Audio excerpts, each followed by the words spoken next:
There's been a shelter in place in Deer Park all day long as emergency crews continue to fight this massive fire at the Intercontinental Terminals Company ITC plant.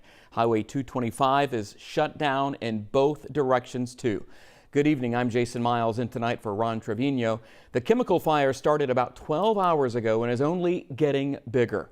Stephanie Whitfield is live in LaPorte right now, right next to Deer Park with the very latest. Stephanie?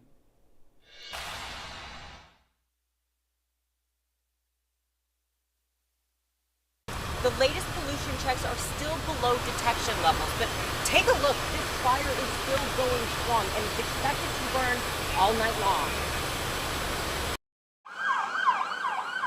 A chemical fire in LaPorte cast a shadow over Deer Park, forcing the whole city to take shelter on what was a beautiful sunny day. We're staying inside. I mean, I cooked inside. We were supposed to barbecue, and we cooked inside instead of outside. The fire broke out at 10:30 in the morning at the Intercontinental Terminals plant.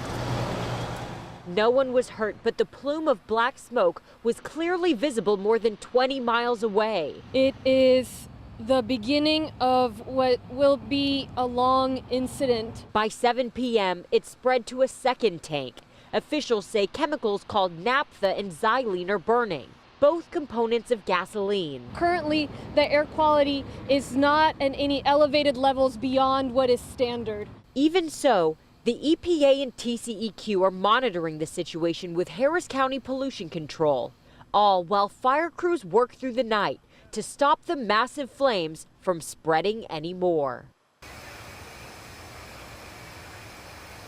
Officials with the city of Deer Park are, of course, monitoring the situation closely overnight, and they say first thing tomorrow morning they'll decide whether or not they'll lift the shelter in place. Jason.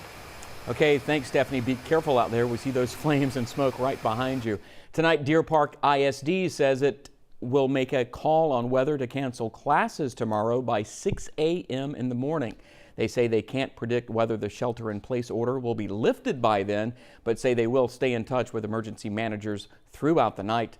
Tune into H-Town Rush starting dark and early at 4:30 tomorrow morning for more on that.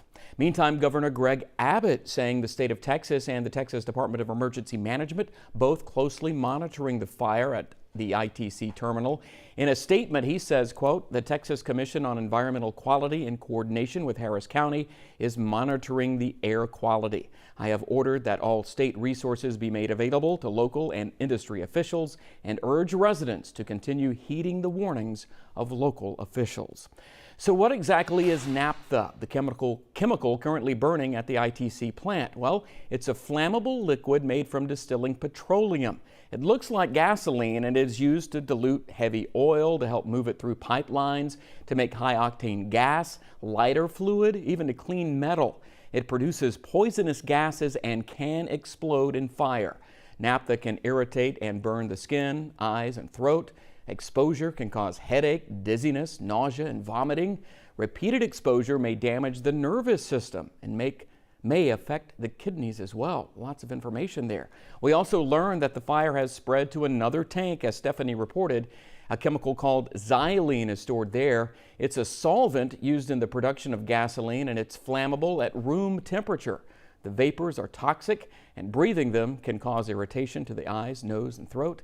Firefighters don't spray water on it because xylene actually floats on water. We'll be the first to let you know when the school district makes a call on classes tomorrow in relation to all this. Be sure you download the KHOU 11 News app. Download it for free and get those push alerts right there on your smartphone. Well, when today's fire first broke out, people originally thought it was this fire from Baytown sparking back up again from yesterday. It broke out at the ExxonMobil refinery on Bayway Drive. Investigators are still trying to figure out why it started and measure any sort of impact on air quality.